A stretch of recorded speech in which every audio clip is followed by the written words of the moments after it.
Thank you. Thank you. Whew. Thank you very much.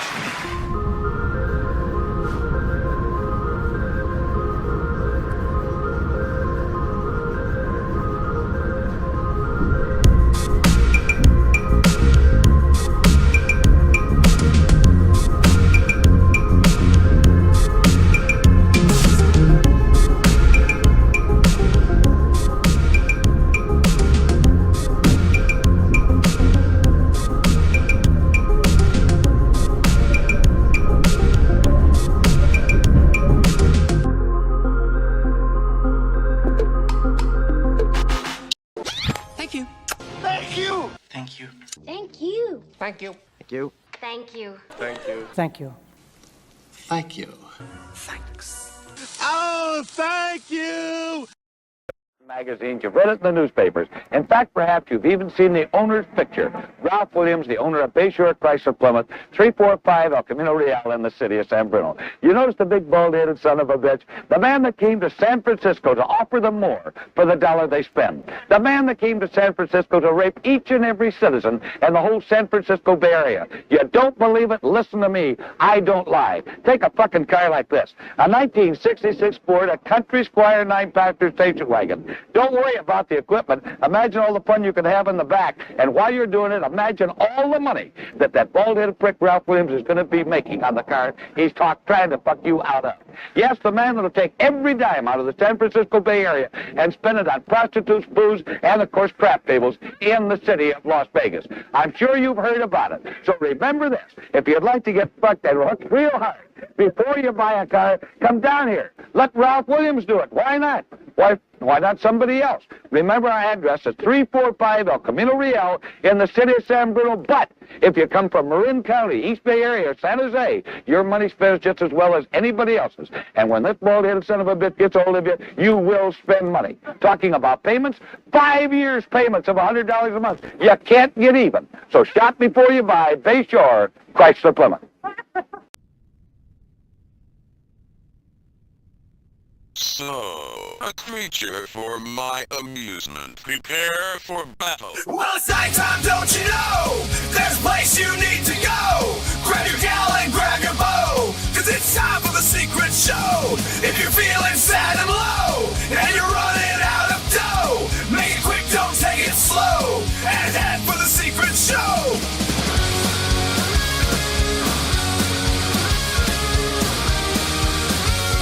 It's time for the secret show! Greetings and salutations from the heartland of America, Chicagoland, USA, where it is butt-ass hot outside. It is just muggy, hot ass. And not the good hot ass that you pick up at the corner later tonight. Also, I won't be at the corner for a while. So, for my regulars, I'm sorry. It is what it is. What's up? We got, I just shout out, who is this person here? Hypatia OA over on Rumble. Hello. I think this is the first time I'm seeing you. Unless you're a Fig Newton of my imagination, which you might be. Because I'm a little bit on the toot tonight. A little doot. If you're new, good to see you. Like, share, subscribe, do all that stuff. Please and thank you. We got Ghost Art over there too. And Miguel Part 1. I like it. Miguel likes to go over to Rumble and hang out. And when the music's on and get his dancing emojis on. Are you our new here? Oh, very good. Well, welcome. This is we do a little kind of unique, kind of weird shit here. You know, this is like one of those things like you go to a bar, you know, you go to someplace and you hang out, and you're not quite ready to go home, but you don't really want to do that much, so you're just hanging out at somebody's house. You know, maybe having some drinks or smoke some weed or whatever. This is kind of one of those things. So welcome, hang out, enjoy, imbibe, or, you know, toke them if you got them. Or if you're just, if your heart is full of the love of Christ, if that's your high, that's cool too, man. We got Chuck's Intergalactic UFO Show Intergalactic, Another Dimension. Miguel's here. What's up, Miguel? The Miguel quantum computer. I think he's causing all this chaos. Not him. Somebody hijacked the computer. We got Miss Lainey Peterson. What's up, Lainey? You crazy broad, you.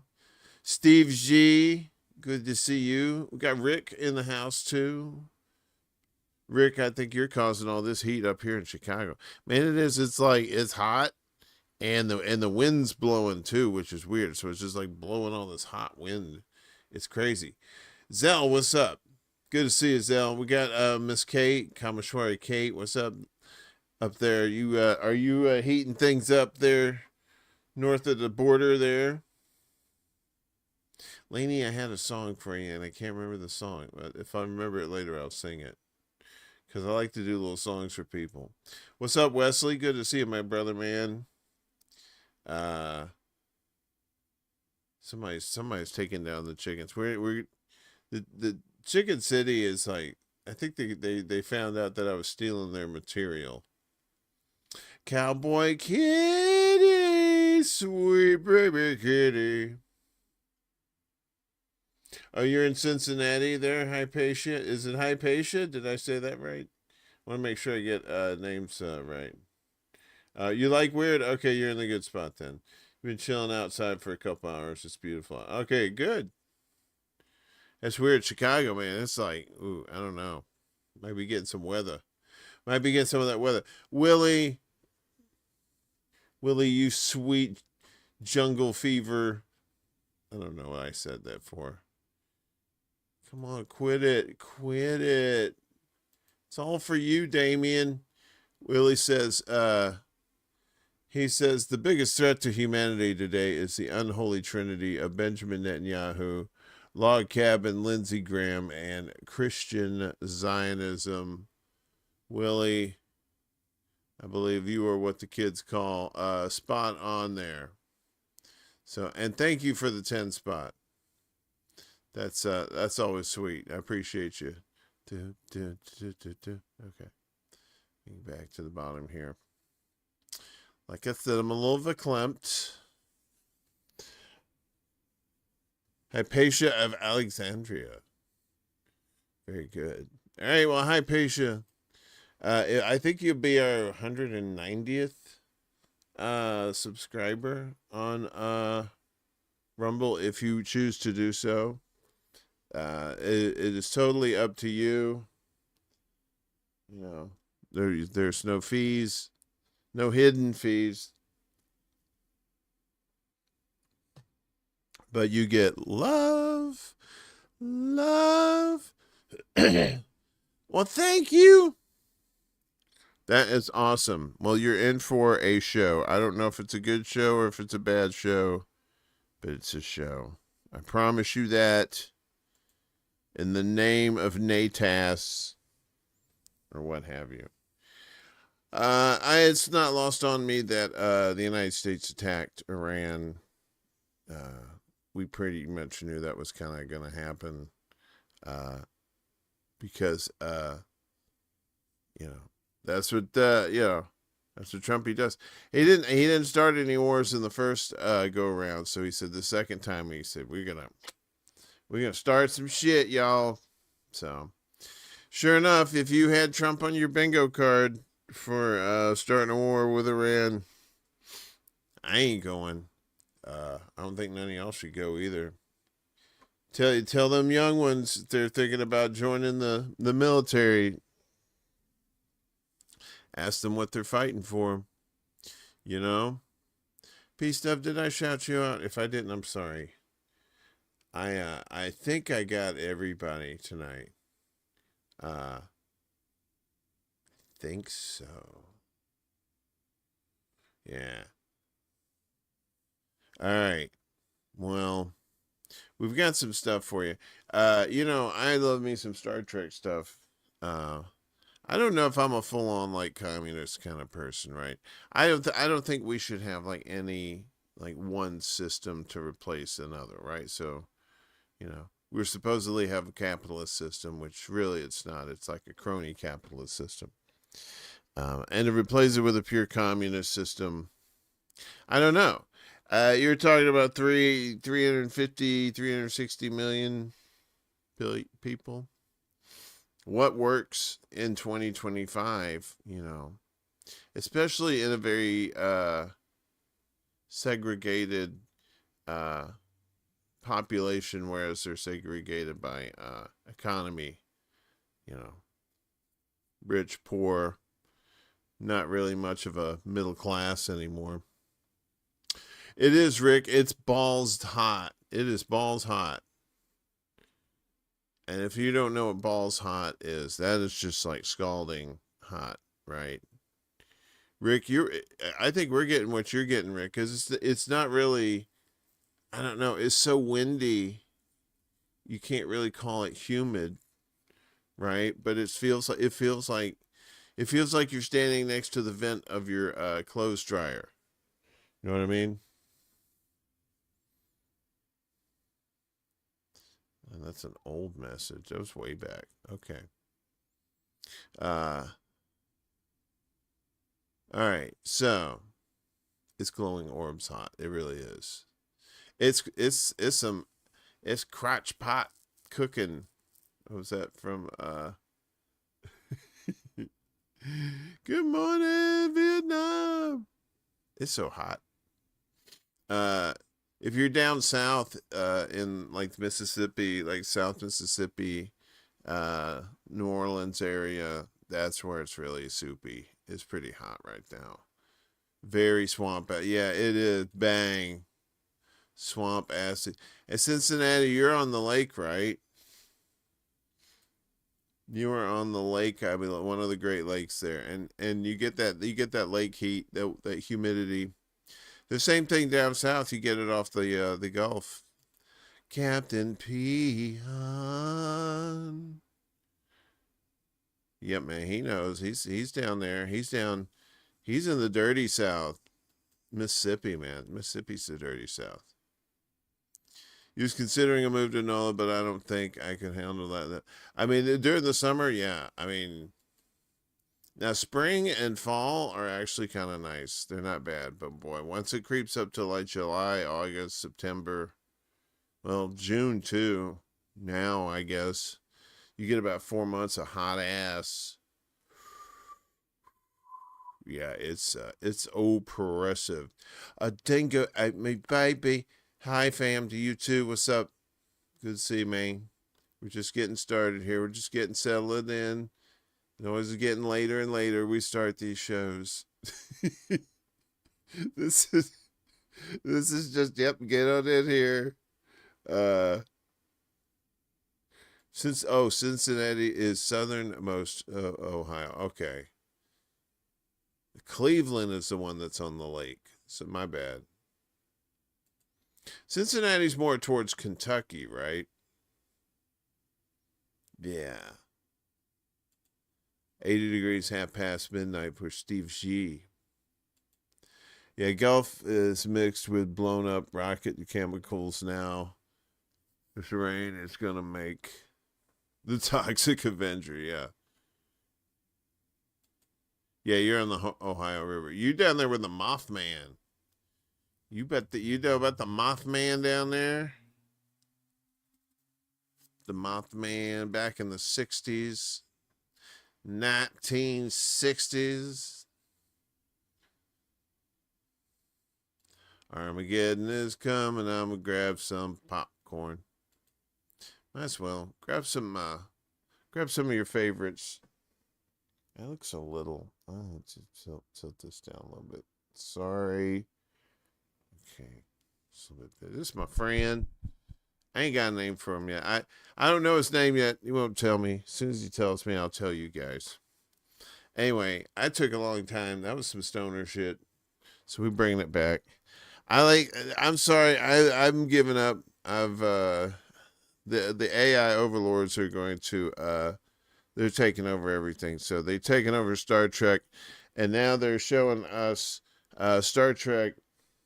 If it was USSR, who is this from? This is I was gonna show you Chicken City, but it's just dark again. It's just dark meat. And just some computer monitor that they're trying to they're really, I have a little bit. Shh, don't go squealing. Anyway, this is from Dream Loop Cinema. This is Star Trek, but this is Soviet Russia Star Trek. This should be fun, maybe. From the glorious reaches of the collectivized cosmos comes a tale of progress at photon torpedo speed. Meet the brave crew of the People's Starship Lenin, defenders of galactic justice, bearers of interstellar equality, and certified enemies of profit. Led by the indomitable Captain Kirkov, a man forged in the fires of dialectical training and interplanetary labor disputes, and backed by Science Officer Spokovich, half Vulcan, half man, full Marxist. Across the stars, the crew obeys a higher calling, the new prime directive, a sacred mission to liberate pre-warp species from the evils of capitalism. Behold a quiet planet untouched by spaceflight, but something darker lurks, a free market. And so, in the name of liberty, they drop 45 megatons of photon-based peace, because nothing says economic justice like sending a civilization back to the Stone Age. Experience the drama, the ideology, the glorious star-spanning inevitability of history. Through the sacred act of the mind meld, Comrade Spokovich purifies the minds of dissenters. Comrade Uhura uncovers secrets from traitors and saboteurs. Her charm is a weapon sharper than any blade. And in the engine room, Comrade Skatinov, the beloved hammer-wielding son of the working class, keeps the Lenin running with the sweat of honest labor. Star Trek, glorious people's struggle in space. The only movie brave enough to ask what if the Federation was run by a college sophomore after one Karl Marx lecture.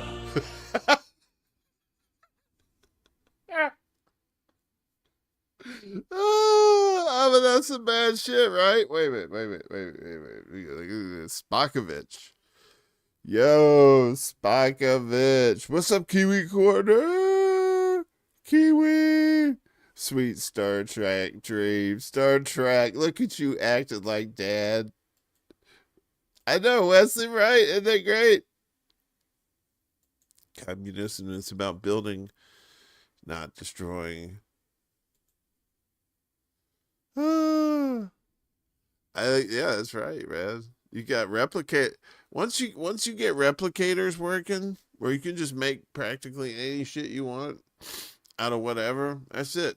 Game over, man. They probably got him already. So that was from Dream Loop Cinema. We got another one from, we got a twofer. One later. Damn it. OCD. There we go. That's a little bit better. I know, right? Chekhov wasn't in there. That was a little too on the nose, I guess. So, wait a minute. So that was, yeah. What we got next? Okay. This broad. All right, let me set this up. All right, cool. How's everybody doing? Everybody good? We're good? Orange whip. Okay.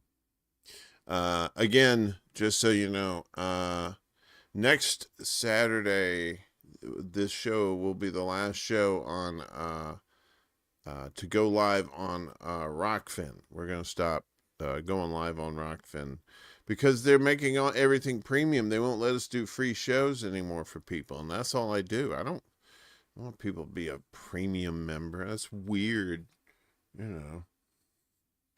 So we're not going to be doing that. We're probably going to be, we're going to find some random app that we can stream to, you know, like the Home Depot app or some shit. What else we got here? I know, right? Rockfin, it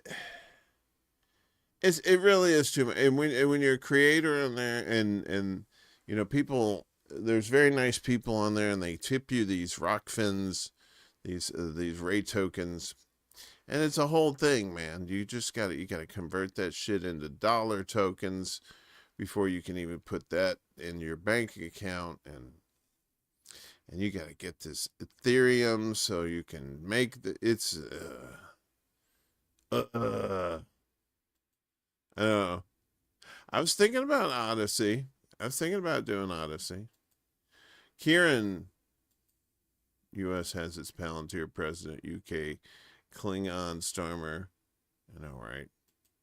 He's probably more like a Romulan, maybe. He has no honor. Dictatorship of the proletariat. The workers own this bitch now, yes. You like Odyssey? You know, I used to do Odyssey like back in the day. But it may, don't call it a comeback. I've been here for years. Rockfin was buggy. It's buggy now. It's weird. It says I don't have any subscribers on there, but when I look that's on the desktop. But if you look on the mobile app, it's on there. So, and ain't nobody got time for that. We are all premium. Yeah, it's good as a video backup server for sure. But I'm going to see how easy it is to set up live streams on there. Because I used to do live streams on there, but you had to do something where it cost you like library tokens or something. I'm like, I'm not going to the library. It's weird. I've had this lady on here before. She's fun. We all Odyssey salespeople on here. Odyssey is a good non-commercials platform, commercial free. And Miguel's like, look at you getting in the non-commercials, you say? That's right. You can easily back up your YouTube on Odyssey. I know. I'm just not a big fan of that.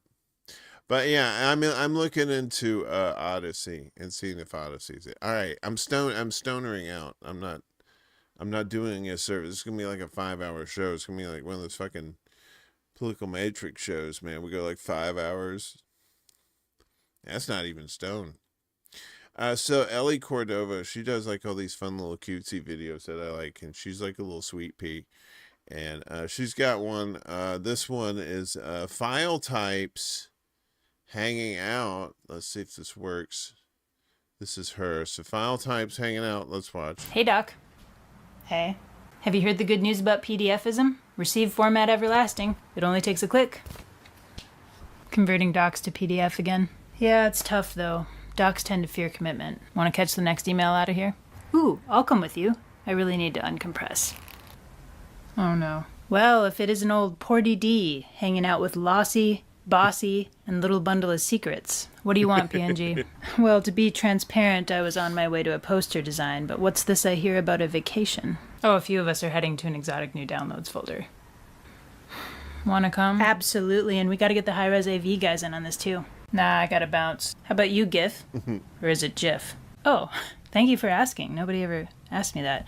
My creator pronounced it. Oh, no one cares. All right, we got ourselves a folder. Where's everyone going? Can I come? WebP. Did they? Yeah.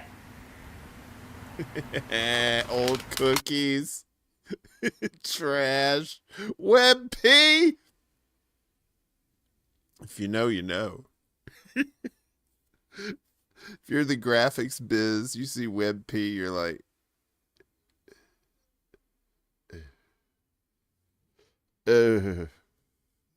so that's Ellie Cordova on YouTube. She has some fun stuff. She's funny. She's a funny lady. I was gonna say she's a fun guy, but she's not a guy. She grows on trees.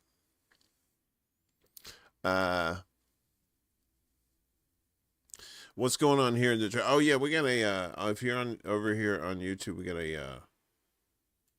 a poll, because we like to include our community in our nonsense around here. So but this is not a butt plug related one. This one is what is the greatest threat to humanity, and so far we've got humanity itself at 70%, other at 25%. Finally, giant rock from the skies at 5%, and that's with 20 votes. So if you haven't voted in the poll on YouTube, please do so, for real democracy at a low, low price. Yeah. Okay. What are you, some kind of Iliad? So, honestly, guys spent a lot fighting the FCC in court of over library. Interesting. Dismiss that poll. What? You're trying to take away democracy. All right, we got more shit. Come on, we always got like a lot of shit. So, oh, they got fucked by Stripe too. I tried Stripe. I can't even figure out Stripe. Stripe just looks too weird. All right, Stripe is just, I don't know what Stripe is. Stripe is the devil. So I don't know if you like whales. If you should like whales, because whales are nice. And whales, they have barnacles on them, right? Boats get barnacles, so do whales. And so they found these dudes that likes to scrape the barnacles off for them. And it's pretty cool. And they remember these dudes, right? So who is this? This is Von Fitts, VONFITTS. Whales and barnacles. Ever wonder why whales sometimes leap high out of the water and crash back down like they're showing off? It's not for fun. Most of the time, they're just super itchy. Tiny creatures called barnacles stick to their skin, and they itch like crazy. So the whale tries to shake them off by slamming its giant body against the water. But here's the sad part. Most of the time, it doesn't work. Those barnacles latch on tight and stay there for years. Now, here's where things get really interesting. Whales have been spotted swimming up to small boats, rolling over, and literally showing people the exact spots covered in barnacles.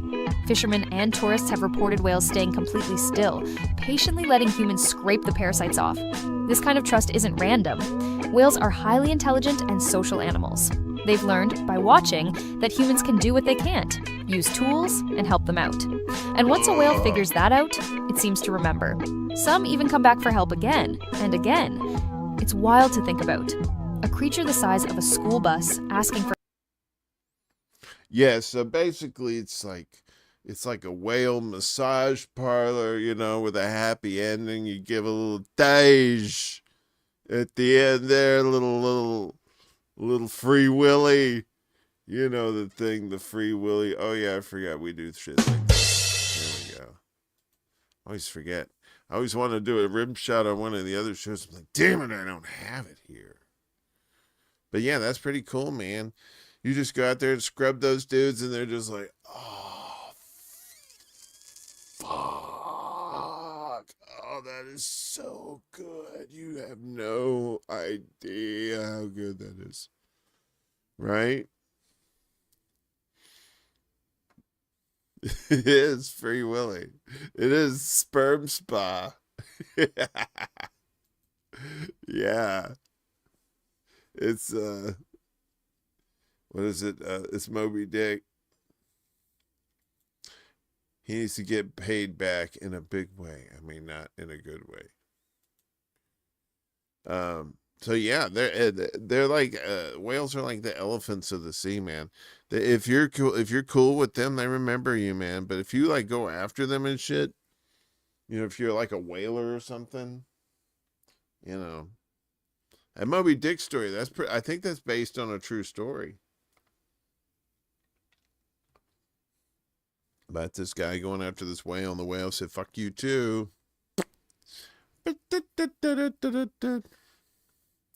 Moby Cock.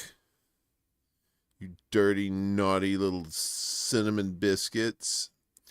Morbid Facts dude here with his mustache. Little baby Burt Reynolds is back with I try not to do much of the morbid stuff on here. We can have for during Halloween month, we'll do a Morbid Facts where he's just like giving you all the dead guy shit. But this one is this is Recent Discoveries Part 3. And this had a host of good stuff on it. So there he is. Oh, look at him. He's so cute. He's itty bitty. Let's almost fucked up. Recent Discoveries, Part 3. An ancient Egyptian stele from the sunken city of Heraklion was recovered from the bottom of the Mediterranean Sea earlier this year. Heraklion was once the largest port in Egypt over 2,000 years ago until it was destroyed by natural disasters over time. The incredibly preserved slab is made of granite and includes information about ancient taxes. This tiny species of mushroom that looks like it belongs on another planet was recently discovered in Taiwan. Look how tiny that is, right? There it is. And there it is up against somebody's finger right there. Maybe their thumb. That's crazy.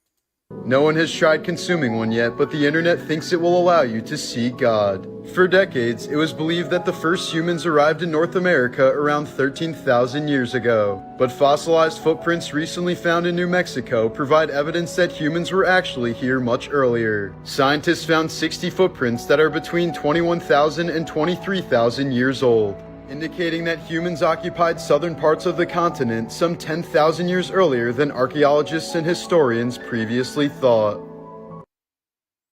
Word, man. These scientists be lying to you and shit, man. Especially the ones in Egypt, man. They won't let you see what's under the Sphinx.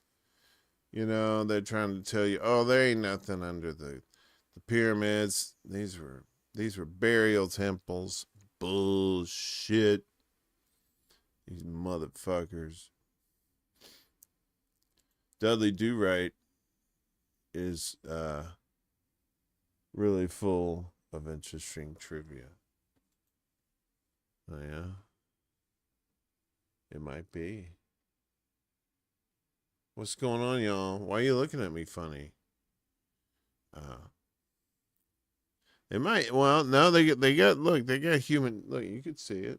I'll show you the full thing. Here, see. They got these are human feet. These just regular ass feet. Although they could be Simpsons feet. I don't know. We're getting off track. So yeah, that was Morbid Facts, dude. He's pretty cool. There's some facts about we had Star Trek off the top there, so it's only fair for equal time to talk some bullshit about Star Wars. We got wait, who's the stoner? Who you accusing? That's true. But who are the bipeds who are here? It could have been aliens. It could have been the Greys.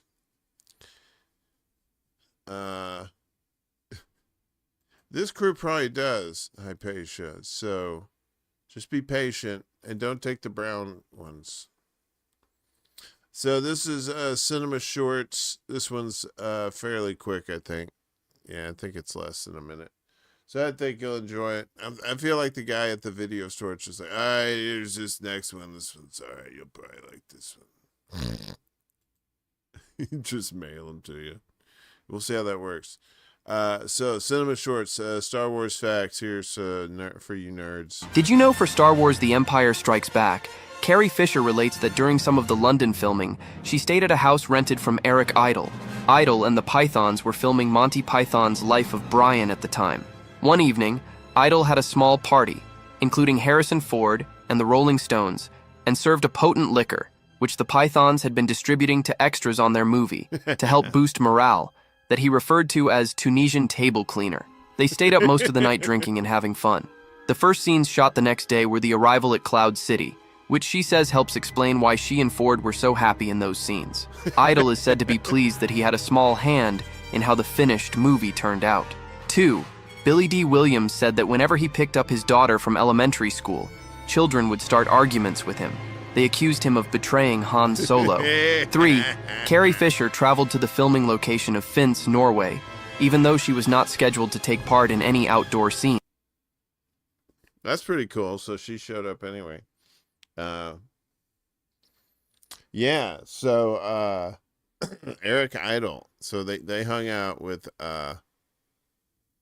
Monty Python. I think that's pretty cool. Wavy Gravy said, "You dropping names?"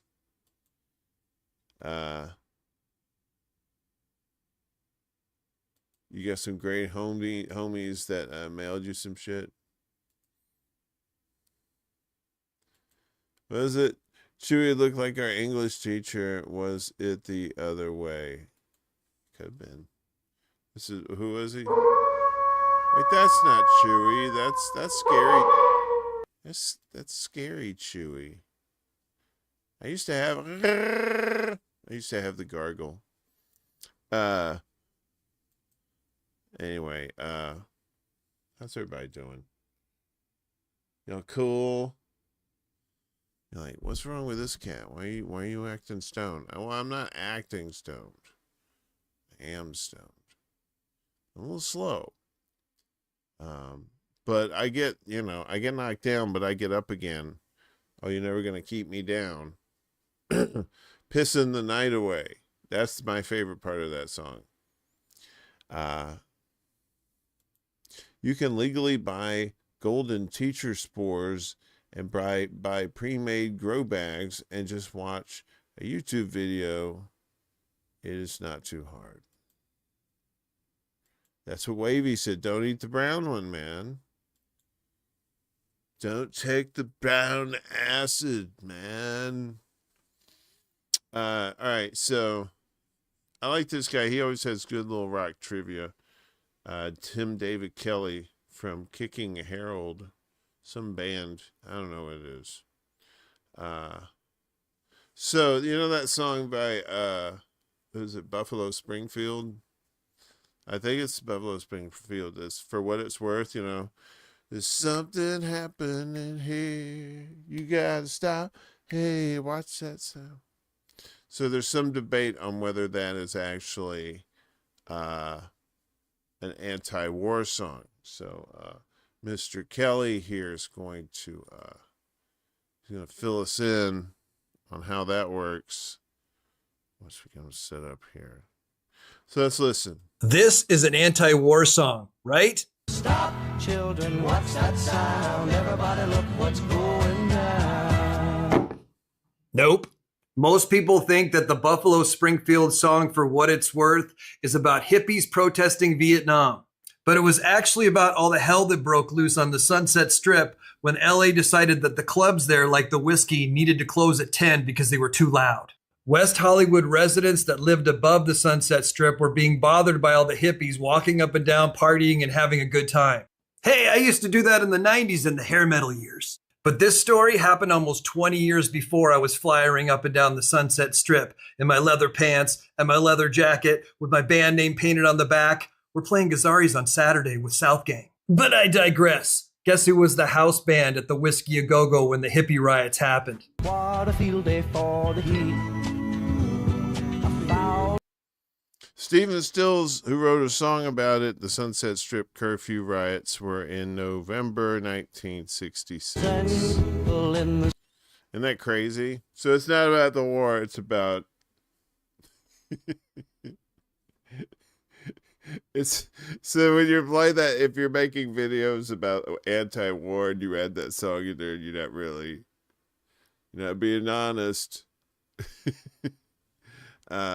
Oh, is there? There's a movie called Riot on the Sunset Strip. Yeah. Okay. Yeah, it's No. This is... No, we're done with you, sir. We've had enough of your business. We're moving on to other things. Let me get this set up here. Okay. Yeah, it's always kind of disappointing sometimes to find out the true meaning of songs, or maybe songs that you liked and that they're kind of creepy now. Like, she's only 17. 17. Yeah, you can't really go singing that around anywhere.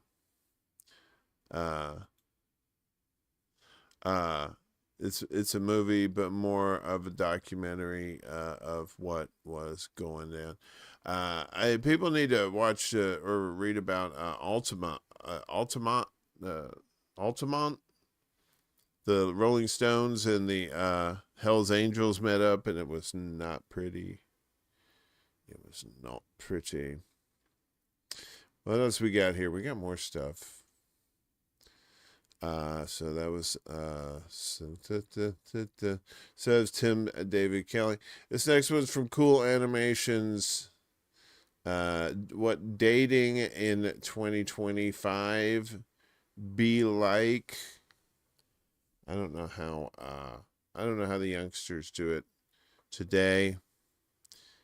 Back in my day, you just took a club and you knock them over the head and you drag them back to the cave, right? And that's why I'm crazy as fuck. What happened?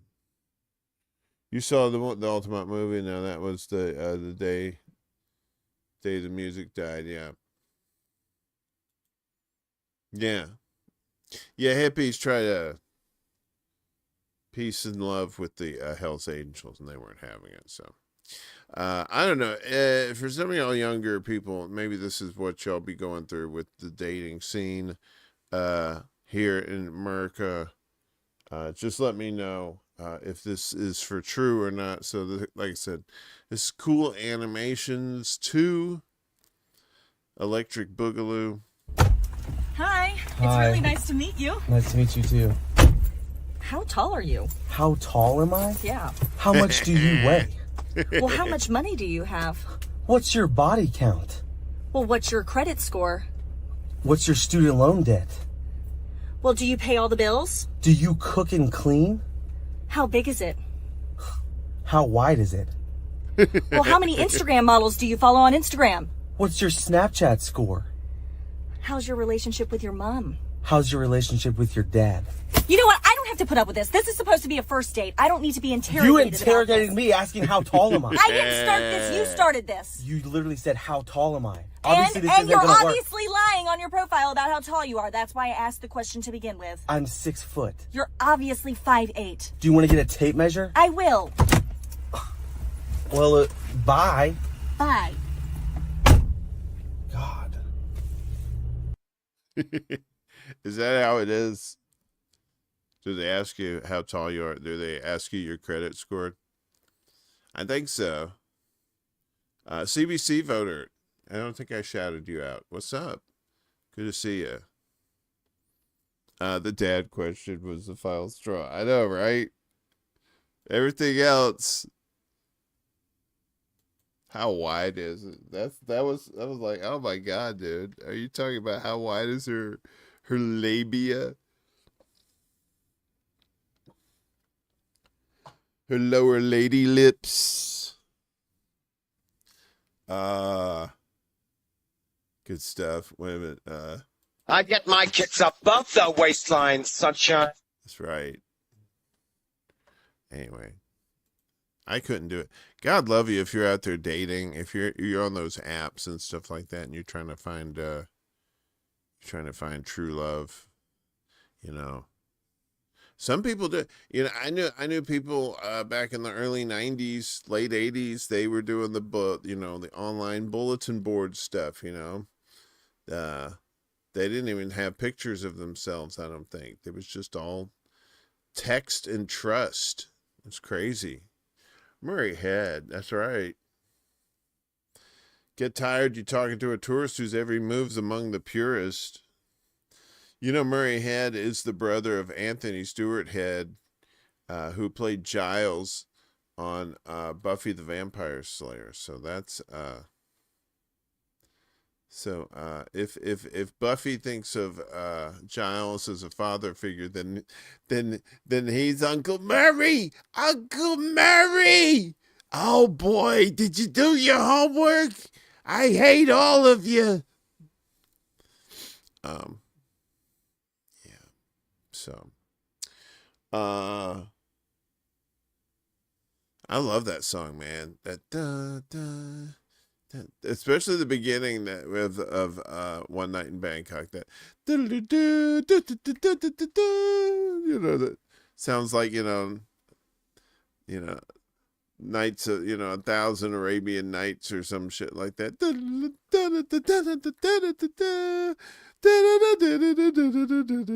And then he goes into Bangkok, the Oriental city, where the city don't know what the city is getting. The creme de la creme of the creme de la creme of the chess world, with a show with everything but Yul Brynner. I think that's how that goes.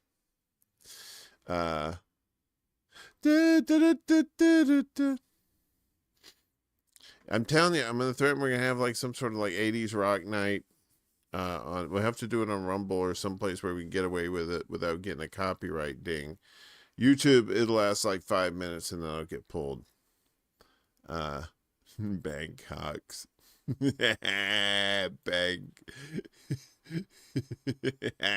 Bangkoks, you said? Get your hand off my... That's terrible. Yes, I am on YouTube right now. I'm on YouTube, Rockfin, Rumble, and Facebook. I'm ExtraBulla over on the YouTubers there. So if you want to come over and hang out here, there's some nice people here. We'll turn you blue. Oh, I gotta hear a story from Kate about Murray Head. I saw Murray Head in a movie with Haley Mills like about 50 years ago. Really? We thought that internet dating shit, weird world, sure flipped. I know, right? The dating BBCs, the dating bulletin boards, BBSs, I should say. Back then, yeah. I mean, I've known a friend of mine. They're still married. Got kids. They met online. It works sometimes. And I think some of these dating apps probably work too. It's just you got to watch out for the catfishing, using AI pictures now too. If you're using those things, they could take an existing picture and get rid of the blemishes and stuff like that.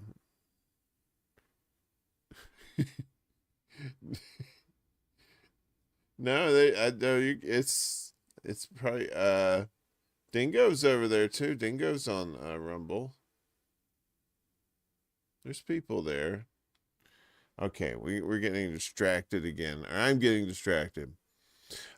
So the next one is from Real Breaking Media.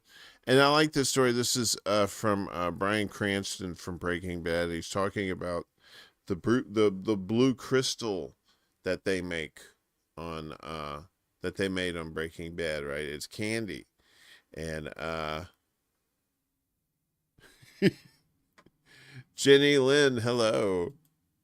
Damn it, I just left Rumble. Come over here, Dingo. See, this is what happens. You get drunk at the party, and then you stumble. You're trying to go to the after party, and you stumble home. Anyway, so Bryan Cranston's talking about the stuff, and for Halloween I got some sort of, they were like Dollar Tree. What are those things?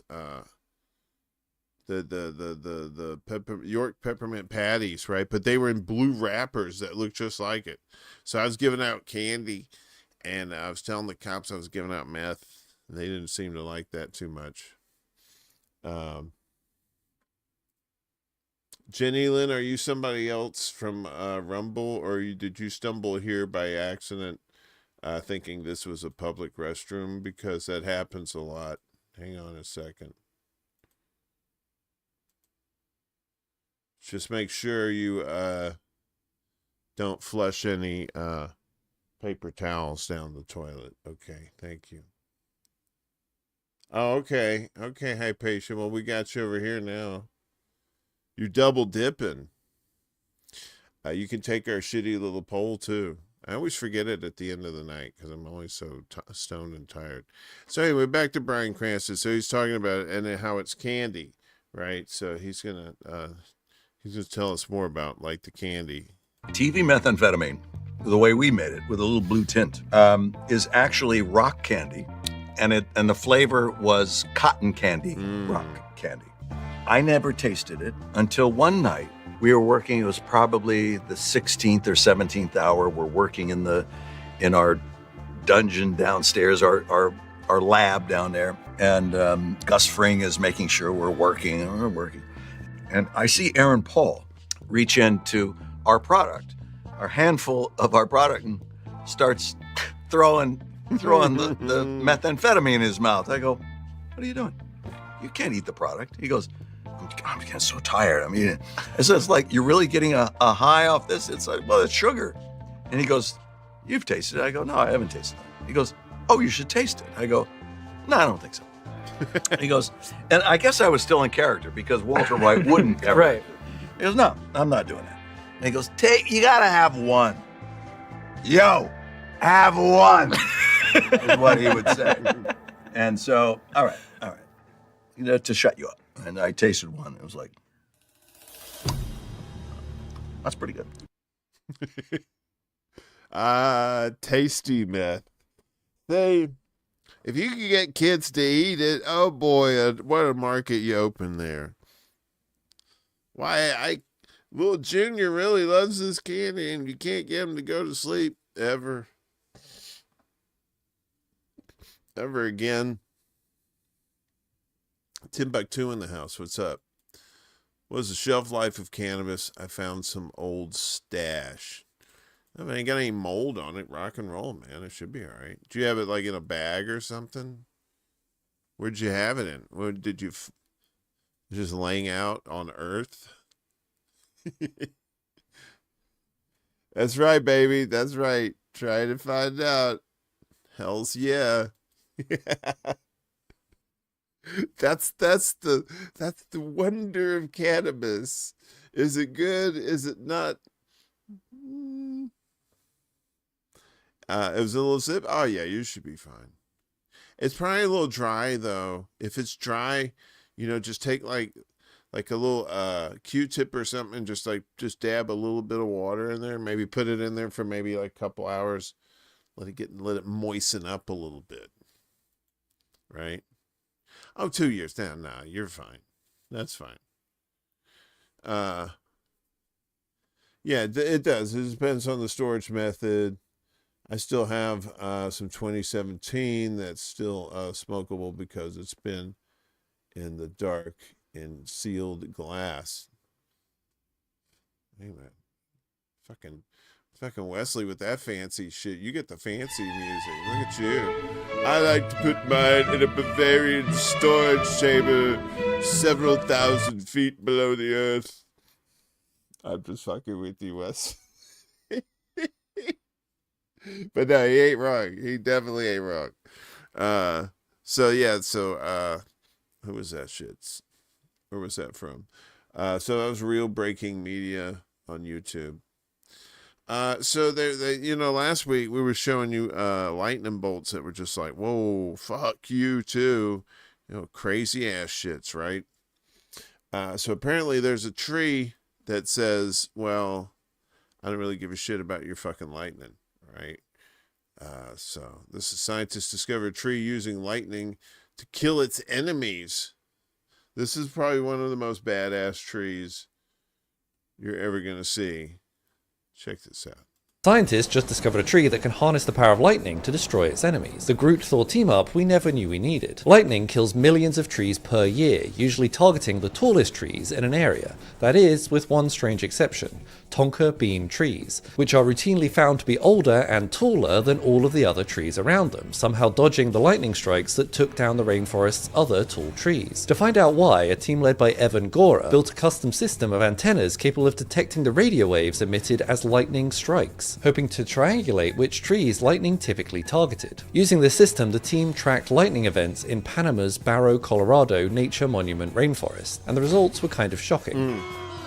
It turns out the Tonka trees weren't dodging the lightning strikes at all. They were repeatedly being hit, but seemed somehow to survive completely unharmed. Nearly 100 strikes in total, with 9 directly observed during the study, found that each Tonka tree survived with only minor damage, whereas direct strikes on trees of any other species resulted in catastrophic branch loss, and 64% of those struck trees dying within the next 2 years. The Tonka trees themselves seemed to be immune. However, the trees and vines immediately surrounding the Tonka trees weren't so lucky, and were 48% more prone to die than any other tree in the rainforest. So somehow these Tonka bean trees were not only enduring lightning strikes, but then also channeling the millions of volts of electricity into the plants around them, like a forest-scale lightning rod, eliminating the competition.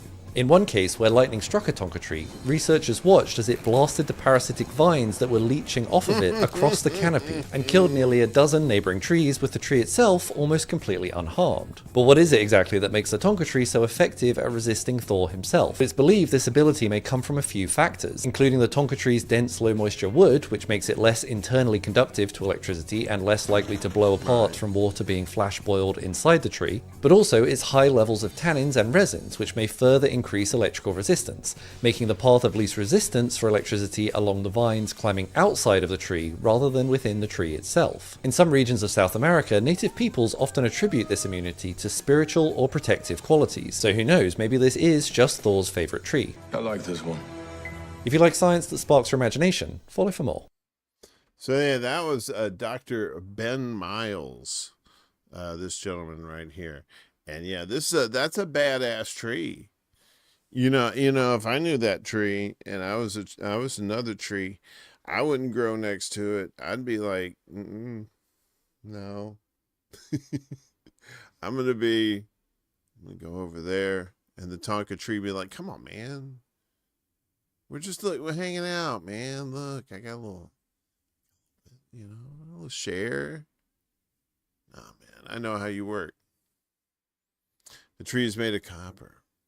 Desert mantis. What's going on there, you crazy bastard?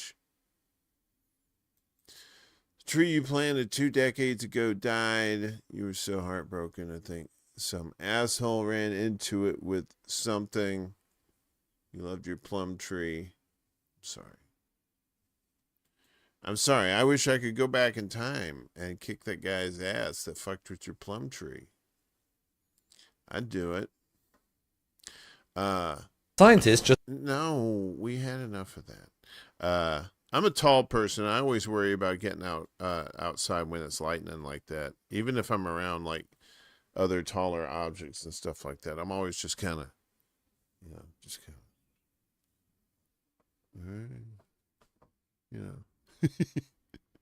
don't want to get struck by lightning.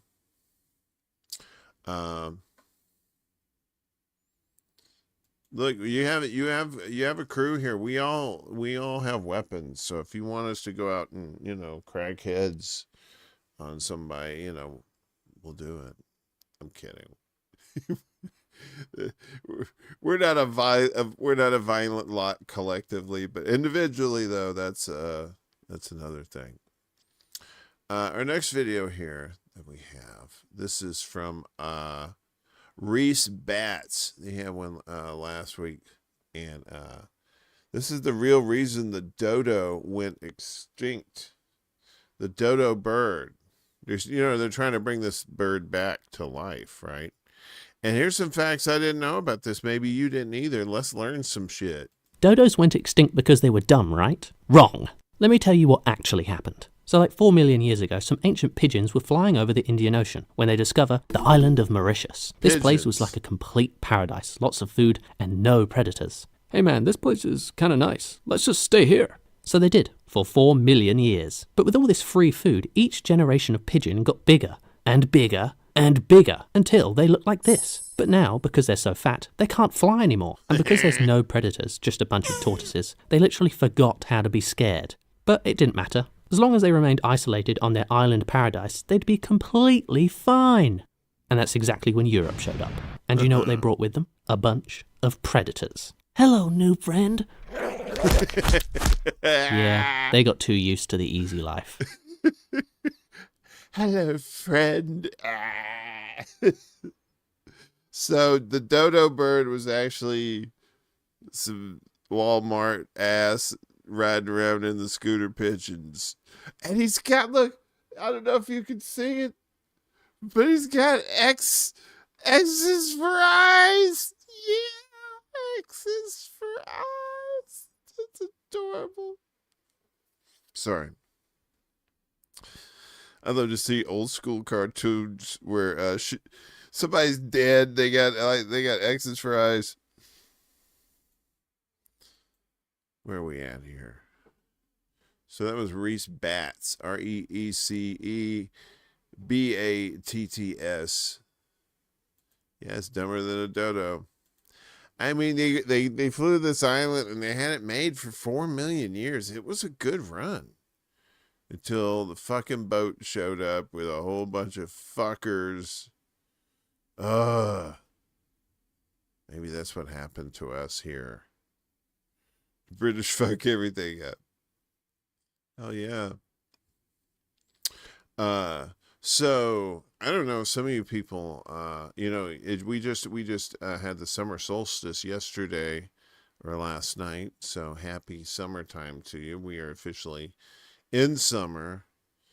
If you enjoyed the solstice, we also have coming up, I believe it is in July, the Mercury will be in retrograde from July 17th through August 10th, I believe.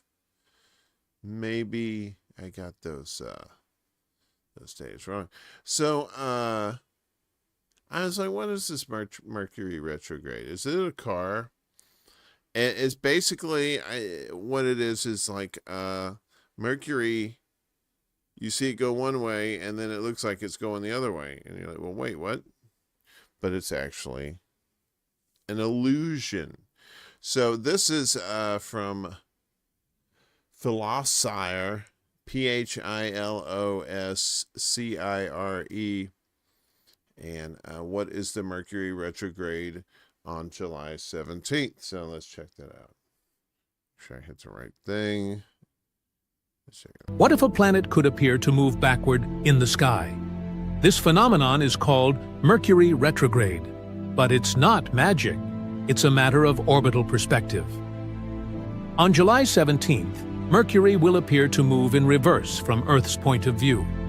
This happens because Earth overtakes Mercury in its faster orbit around the Sun, creating an optical illusion of backward motion. It's not about energy shifts, it's orbital mechanics. Still, some people plan their lives around it. Would you? Mercury retrograde occurs 3 to 4 times a year, lasting about 3 weeks each time. NASA confirms there's no gravitational anomaly, just the visual trick of celestial motion. But due to Mercury's association with communication in mythology, it still sparks superstition today. Now you know the science behind the illusion. Do you think we should retire the superstition or keep the myth alive? I don't know. I don't know anything about that hippie shit. I don't give a fuck about that hippie shit. But I just thought that was very interesting. I was like, I've always heard that. Like somebody would say, Mercury is in retrograde in Leo this year. Oh my God. I'm like, what the fuck does that even mean? That's right. I taught Neil deGrasse Tyson everything I know. Hey, what's up, Amber? Good to see you. You orbited one time, longest minute of your life. You crazy. Hey, you get up. That's The more you know shit right there.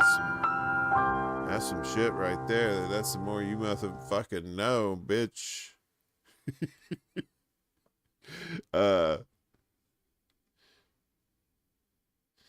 It's magic. Fuck you, it's magic. I know. I need to get those. I'm working on the revamping the old soundboard there. So astrology is so fun. You know, there's some people that are totally into that, right? And some of them can predict some shit too.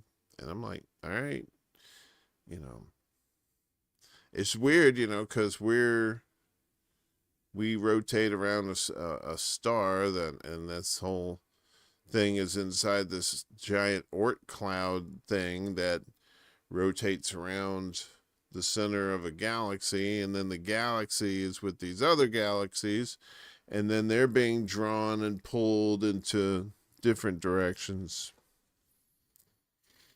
It's crazy, man. It's fucking crazy, bruh. What else we got here? How's everybody doing? I like astronomy better too. You know what I like? I like salami better than both of those.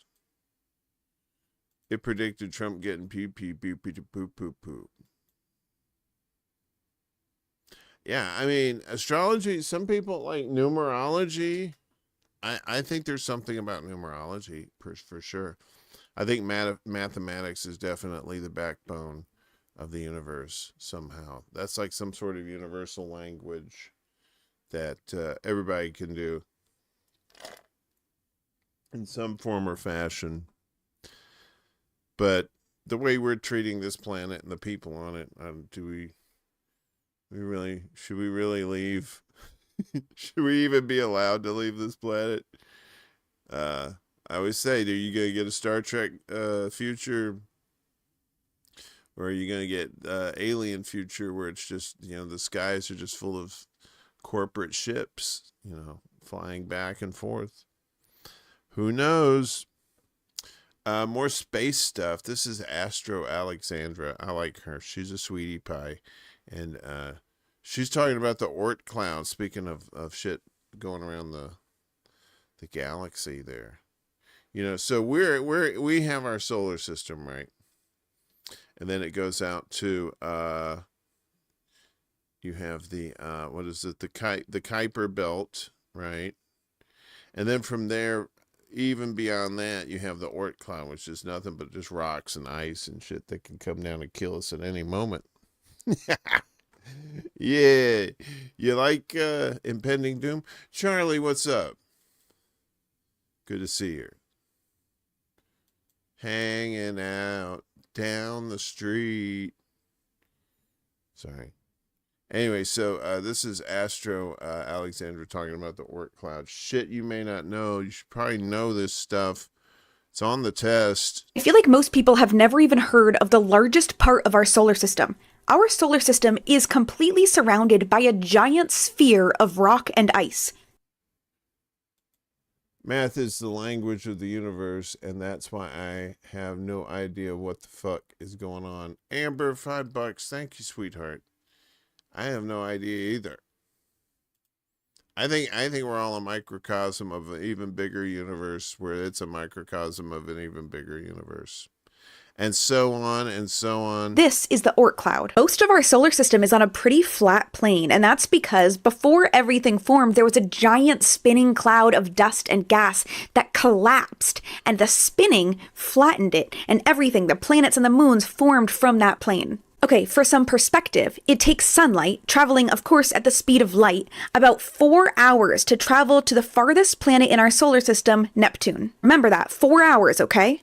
It takes somewhere between 10 and 28 days for light from the sun to reach the inner edge of the Oort cloud. That's how far away it is. And then it takes up to a year and a half for that sunlight to reach the outer edge of the Oort cloud. And the craziest part is that because it's so far away and the objects are so small and they don't emit light and they're far apart from one another, NASA has never taken a direct image of the Oort cloud. So this is just a really, really good hypothesis that's probably true. And we know that because sometimes the Oort cloud comes to us in the form of comets with really large orbits. They come all the way by the sun and then head back out. So it's incredibly hard to study, but scientists think that if you combined these trillions of objects, they would have a mass of at least twice the Earth.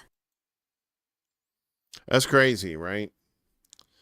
And that's still, I mean, when you think about it, you're like, well, I want to go to another planet,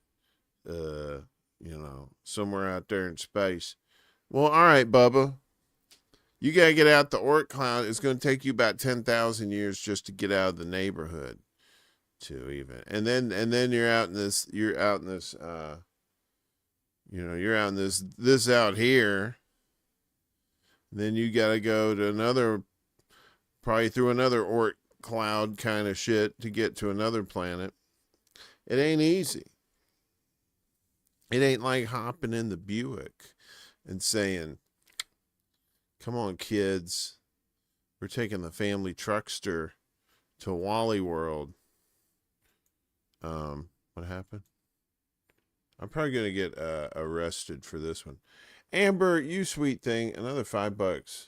Apparently we're in a goddamn black hole according to Smart Talk. I, for one, welcome our new Event Horizon overlords. I do too. I think we're in a black hole. I mean, think about it. Like, whenever you got stuff in, let's say you got stuff in fluid, right? Like you have something floating in fluid and you can spin it around, right? And you get it spinning around in the water. And if you got something else floating by it, it's going to catch and get in that orbit, right? It's kind of the same thing. Like there's fluid out there, but it's not like a fluid we think about. It's that black gold Texas tea. Speaking of black gold, this is a racist segue, but it's fine. This next one is this is from the Because We Are podcast. And so they have these gentlemen on here, and they're the name of this one is they have to name a black superhero that doesn't have black in his name or is electric based, I think is what it is. So I found this to be very funny, so don't hate me. Sharing is caring. Ask 25 black people, name a black superhero who doesn't have the word black in it or an electric based power. Oh, Brindell. I'm going Cyborg. Cyborg. Not having an electric based power. Yeah, I kind of feel like he's all electricity. That's not electric based. He is a computer, sir. What you got for me? I'm going with Spawn. Spawn? Not up there. What the fuck? Miles Morales. He has an electric based power. Get the fuck out of here. Yeah, Miles like Morales no. does have an electric based power. Oh my gosh, man. Making me look bad. Blankman. No. Yo, Blankman. Nah, son. Nah, yo, it ain't 5 of them. It ain't. There's a lot of them. They all electric. War Machine. What the fuck, yo? He's Not a machine. popular Nigga. enough, I guess he's man. got Yeah, he's a machine. He's a machine. I swear to God, this does not count. I'm saying Storm because her power is weather. That's not electric, man. Get the fuck out of here, bro. What if she uses wind? Shuri? Hell no, she's the Black Panther, nigga. There will be 0 points rewarded in this round. Oh, shit. We asked 25 black people to name a black superhero who doesn't have the word black in it about to be some or an bullshit. electric-based power. This is embarrassing. It's going to be Number Nick 5, Fury. Nick Fury. Frozone. Okay. Number 4, Blade. Blade. All right. Number 3, This is a little embarrassing. Luke Cage. Okay, all right, nigga. Number 2, Sam Wilson. Captain America. Captain America. Do you know who number 1 is? So these are all black superheroes who don't have the word black in their name or an electric-based power. And so 5 is Frozone, Blade, At number 4, Luke Cage at number 3, Sam Wilson at number 2. Anyway, anyone give nobody wants to play? It's fine. Here we go. I know he was a good badass.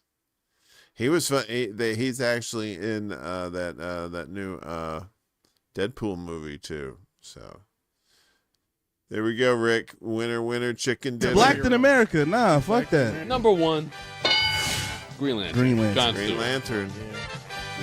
You guys should be a goddamn shanty, a goddamn.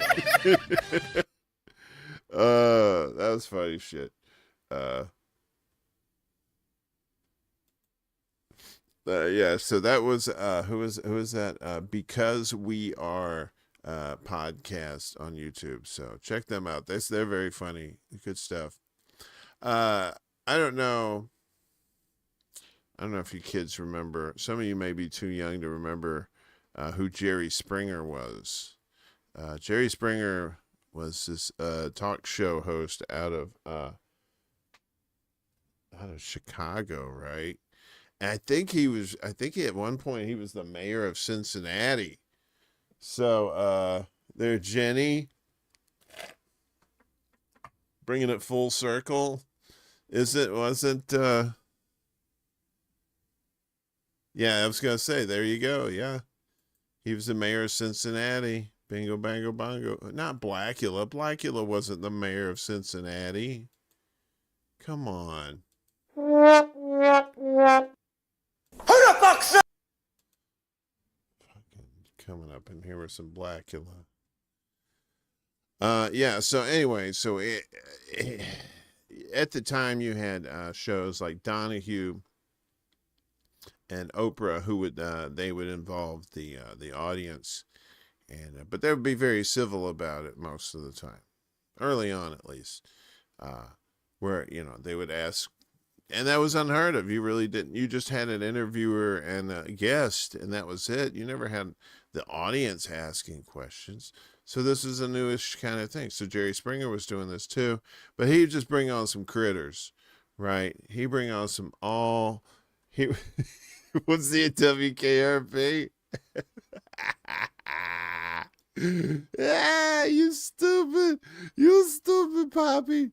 So anyway, so this is just like a little taste of the good life of Jerry Springer from back in the day.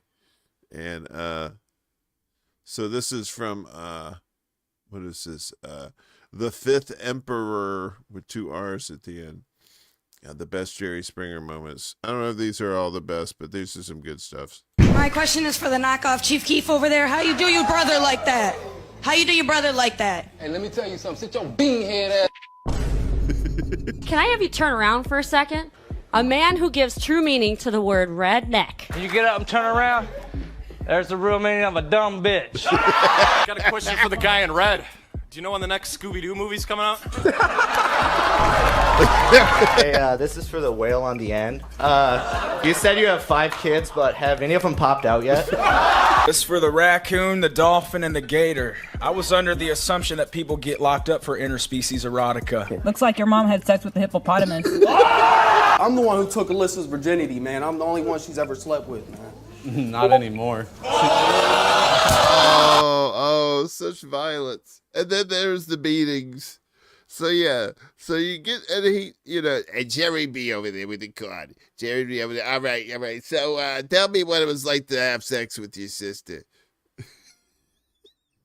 And then the fuckers would go at it, and then they'd have the bodyguard Steve, and they would just hold him. So if you're young, like pretty young, and watching this show, first of all, shame on you. Second, though, if you want to understand why things got so fucked up, that was probably one good reason, was reality television like that, where you had just chaos. Yeah, After School and Springer's on, man. That's it. Hell yeah. But that was some wild shit. I think when the first one he had on was he had like he had like some skinheads on, or like some Ku Klux Klanners or something on, and some other people, and then they got into it. And then he's like, oh, I have found my niche. This one, okay, so a few weeks ago, we had this story about this app called Omegle, Omegle, Omegle, and where you could just talk to random people, right? You don't know who you're going to talk to. Boom, you could be talking to anybody. And there was one where this guy thought that his girlfriend was cheating on him, but it turns out it was a twin sister. So apparently, some guy was pretending to be Kermit the Frog and got on here and started fucking with people. It was, it's this pickle is supposed to be his dick. Okay, so this is ranking Kermit Omegle moments. This is from Crack Me Up TV 05. Are you the one with the black hair? Is your name Emerson? Oh, that's weird. It's Emerson big old titties, you know what I'm saying?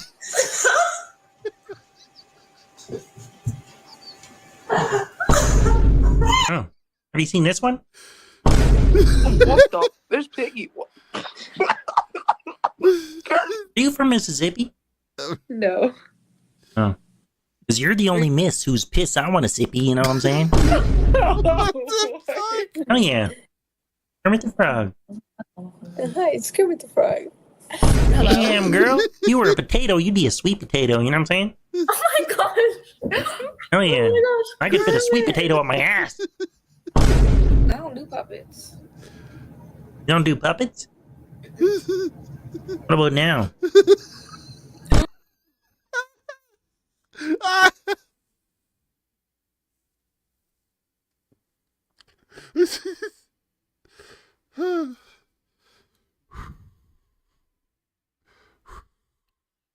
I'm sorry. Oh, wait a minute. We got a thing. Hold on. Wait a minute. There it is.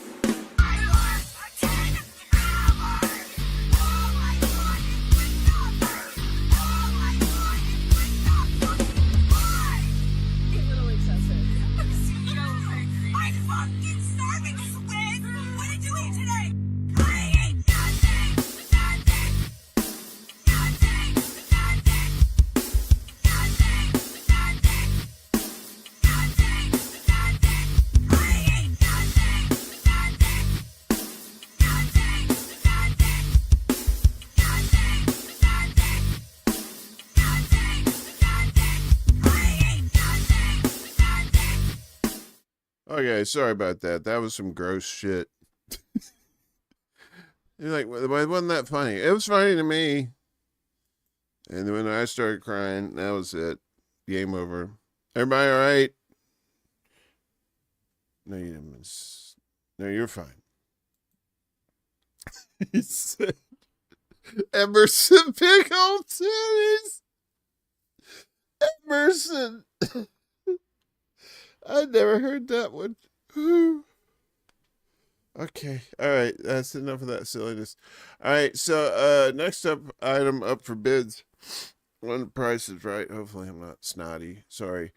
Cody Tucker, he was doing the word origins. He's got more word origins for us. So get your learning caps on and get to learning. In 1784, a British lieutenant invented a way to make ammunition even deadlier when he figured out a way to make the shell explode and send metal fragments shooting from that shell. That lieutenant's name was Henry Shrapnel. In 1899, a man named August Horch began working under Carl Benz of Mercedes-Benz. Eventually, Horch decided to make his own car company, needed a name for it. His last name, Horch, is derived from the German word meaning to listen. So he was advised to take the Latin word for listen and call his new car company Audi, as in audio.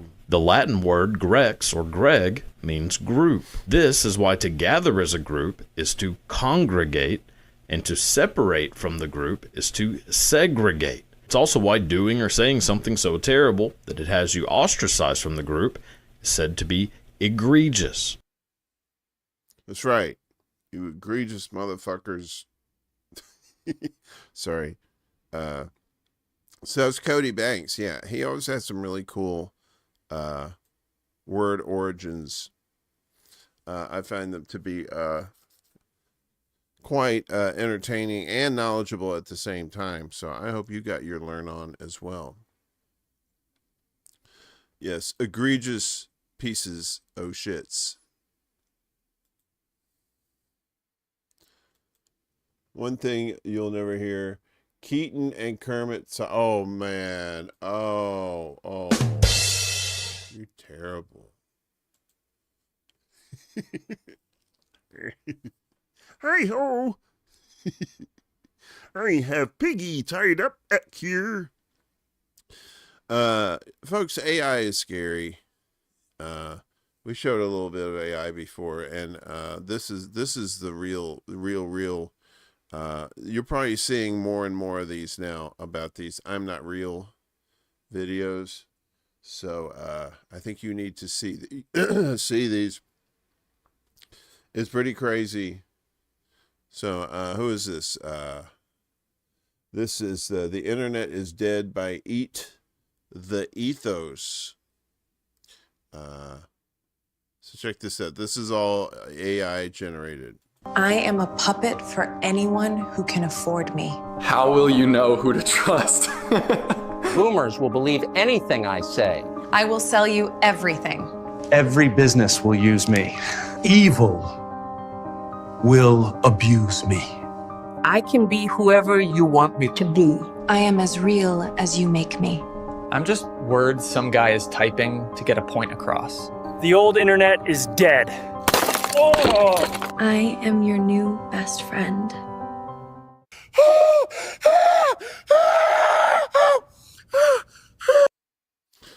Yeah, that scared me when I saw that.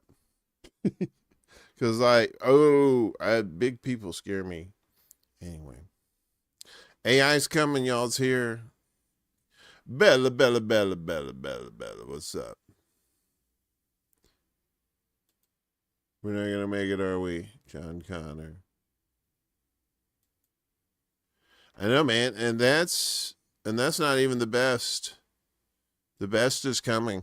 And that's the thing. You have to learn how to recognize propaganda and lies and bullshit now, because soon it's going to get to the point you're not going to be able to believe your eyes or your ears, and that's the way they want you.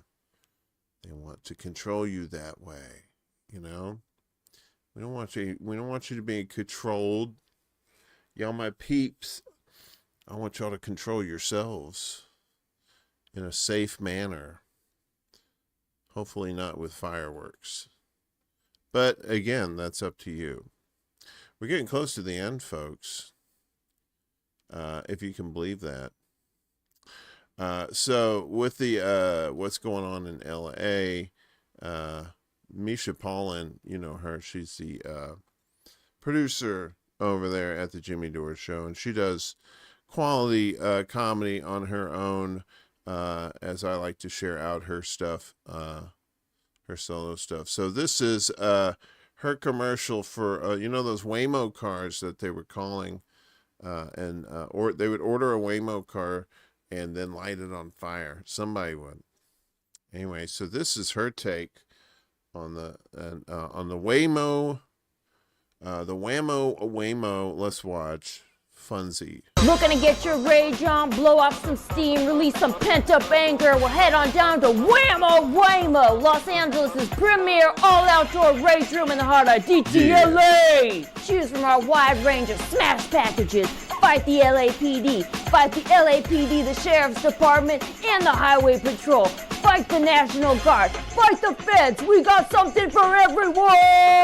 Not political. Try one of our non-political packages like Disgruntled Girlfriend, where you get to key assist man's car. Or check out one of our most popular crowd favorites, I Hate My Dad. What does Whammo have that other rage rooms don't? Police cars, Molotov cocktails, flamethrowers, agent provocateurs, high concentrations of the mentally ill. And of course, everyone gets to set fire to a Waymo while supplies last. So what are you waiting for? Get on down to Whammo, the ultimate vandalism and looting experience, coming to a metropolitan city near you. Very good. That's Misha Paulin. I didn't know they had self-driving cars already in Los Angeles. That's pretty wild. You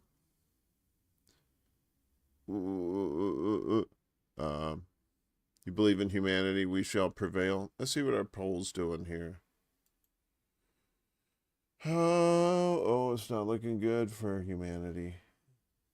Who is the greatest threat to humanity? Humanity at 81%.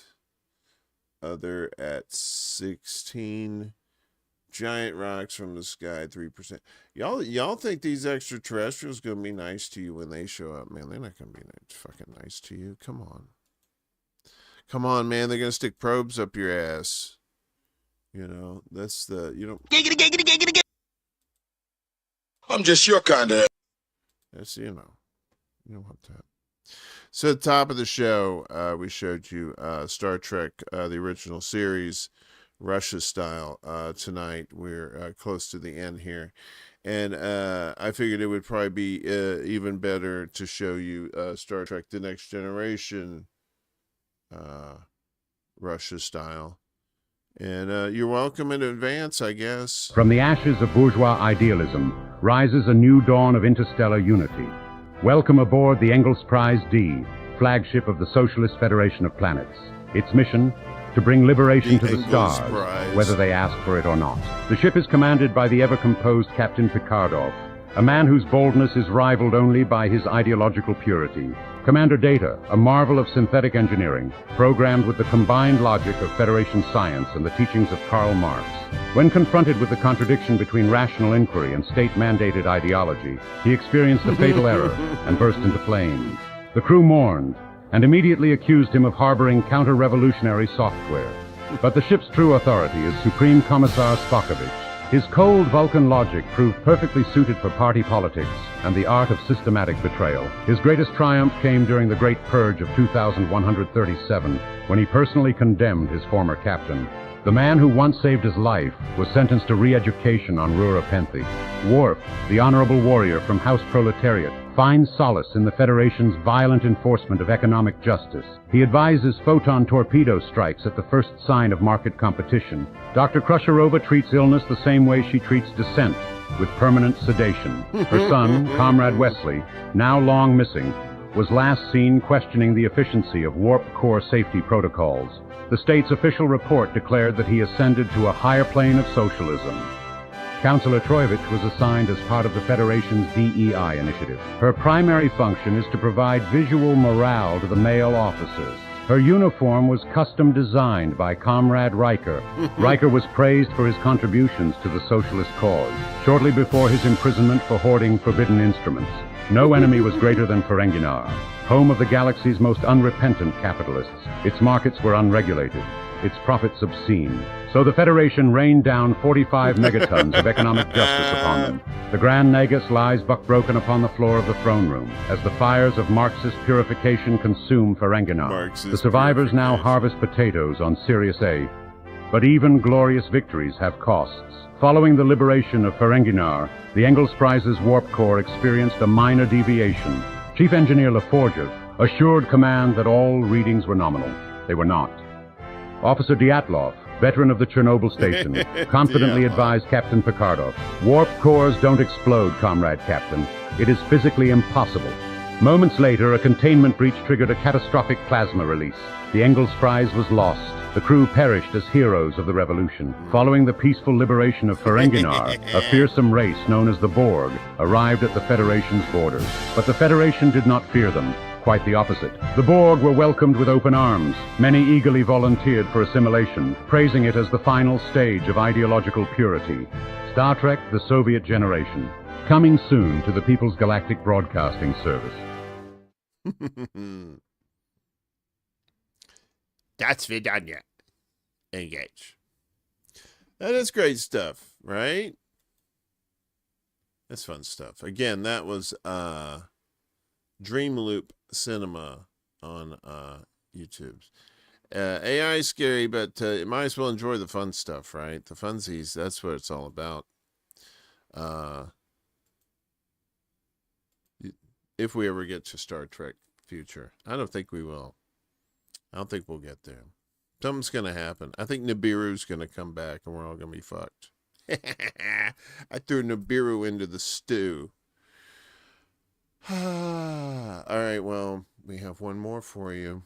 And you know it's Sollid JJ. This one this week is it's not the newest one. So I kind of skipped one, which is fine. So we're about a week behind the new one. So this is the Justice League dies horribly. If you're into that, your superheroes dying. I'm sure most of you are. So yeah, this is Sollid JJ. Let's see, how are they gonna die? That's horrible. Meanwhile, at the Hall of Justice. All right, Justice League, what are we doing today? Well, to be honest, Superman, the temperature on the world stage is getting pretty high. Maybe we should talk about that. Have some open conversations about. You know what? I think we should play golf. I think today's gonna be the golf episode. Superman, look what's happening in our streets. No, this is definitely a golf episode today. Hey guys, check out this unmarked package I found by the front door. Oh, how? Do you not see the problem here? What? That it might be unsafe? No, that it's closed. Open it up. All right. Oh, cool. An ominous glow. Someone said it's going to be the golf. What the? Good evening, moderately sized crowd. I have good news and bad news. The bad news is that the Justice League is dead. Everyone's dead in its entirety. It's just me now. The good news is that I'm saving a lot of money. So what happens now? Are you going to make a new Justice League? Well, the only other person I can think to invite would be Robin, but then it's just Batman and Robin, and that's, same shit, different wife, All right, maybe not the most appropriate joke when reporting multiple casualties. Surprise, Superdance! It is we, the Legion of Doom! Yeah, I do that together. Gather the rest of your team, Batman, for this shall be all of your demise! Well, you're fucking with me. It's kind of like what I'm doing right now. They're all gone. How'd that happen? Wait, this wasn't you guys? No, we wouldn't put fucking legs on this thing if we thought we were just fighting you. You guys really just didn't hear about this earlier? Like on the news? But this thing doesn't even have windows, all right? We learned through word of mouth, and half of us don't even speak English, and, some that do speak backwards, and riddles. What the fuck? What are we even doing? Well, there's still extra big. Well, yeah, Batman was your guy to begin with, but for the rest of us, we got nothing. There's no point in this. I genuinely don't know what to do from here. You want to talk it out? You see the walking death machine looming over you, and you think we're still at the point that we can just talk it out? Why not? Yeah, fuck it. Huh.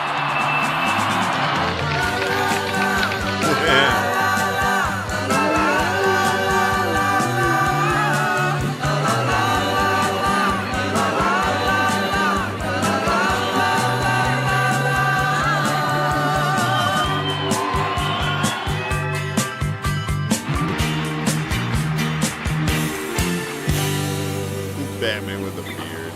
Hey, look, it's Batman. Hey, chumps up. We scared you. See this mystical orb that was sent to us sent us backwards in time. It took a little while, but we figured out how to get back. I don't understand. Oh, wow, all right. Something went terribly wrong here. Don't worry, we'll fix it. Let's just go back as if nothing ever happened. No.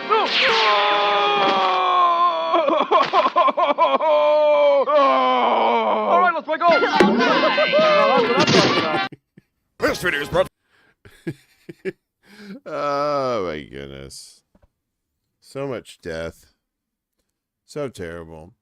So Sollid JJ there on the old YouTubers there. That was a fun show, right? You guys enjoy yourselves? We're getting close to the 1 o'clock hour here in the Chicagoland area. I hope everybody here is doing well wherever you are. If you're heating up, think cool thoughts. Think about laying in a nice icy one of those hotels in Iceland or Greenland that they have the hotels made of ice, and you could just lay on there and just go Sizzle. So nice. So nice and sizzly. Yeah, Bella, I don't know what you're fine. We could see you just fine in the chats. You're good. So okay, make sure anybody else is there. All right, so I think everybody is here. I want to thank everybody for coming out tonight. It was pretty fun, very chill, and I was amazed I got through those videos like that without fucking something up. Usually when I'm a little bit burnt, things happen. It was in cartoons when you're blown to bits, you just pick yourself up, straighten your bill, and move on. Yeah. Especially if you're Daffy Duck. Daffy Duck always getting fucked up. Anywho, all right, I'm saying too much. So thank you for the donations earlier this evening. I appreciate y'all. I love each and every one of you. If you want to donate, you can do so. The links are down below. If you want to join Patreon, Stephanie, I forgot to shout out Stephanie. Stephanie was here earlier. Stephanie spoken clear yesterday. You could do $1 a month and be broke as a joke, or you could join them. We'll look at you, money bags, for $5. There's really no difference. You just some sort of elitist thing if you're into that sort of thing. I just put the two different titles just to differentiate. But thank you for anything that you can do, even if you're just sharing out the links. That works too. So I appreciate that, and I appreciate all you. Stay cool if you're in a place that's pretty hot. Make sure you're drinking a lot of water. Even if you're not thirsty, drink water, and that'll help you stay hydrated. Okay. We don't want you burning up. We don't want you doing one of those, self-combustion things where you just burst into flames. That would be crazy.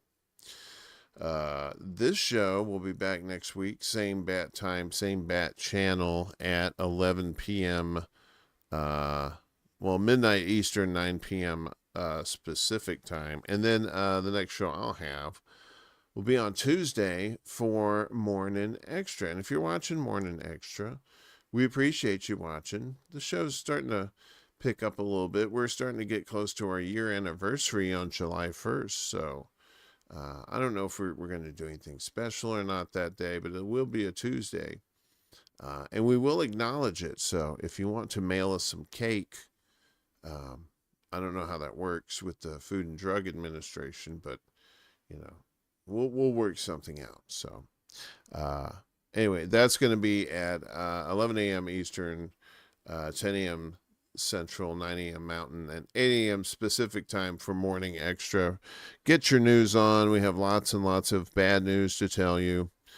And your propaganda watch too, where we try to share out information about stories where people are getting censored, real censorship, not this bullshit censorship some people are talking about now. And where people are trying to be silenced for real. And we have to let you know that that's happening too.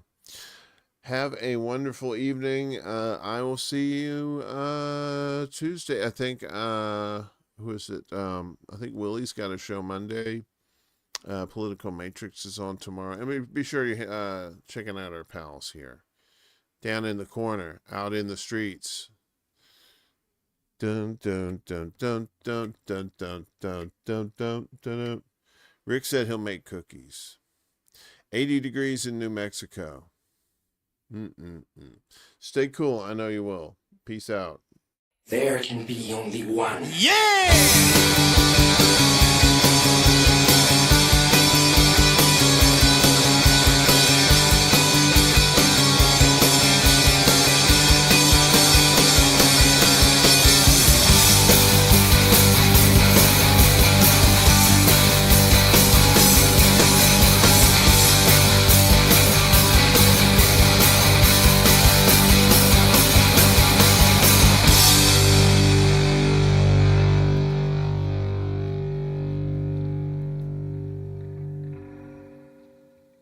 Nice to meet you. My name's Warren. How do you make an idiot say how? How? Fuck.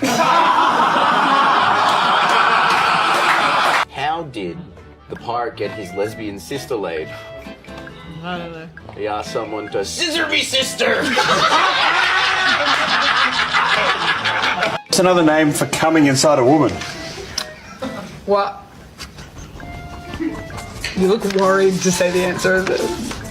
You won't believe her reaction after this joke. Loading the dishwasher.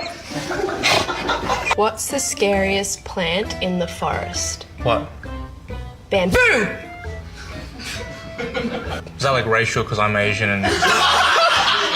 What do you call a lesbian on fire? An LGBTQ.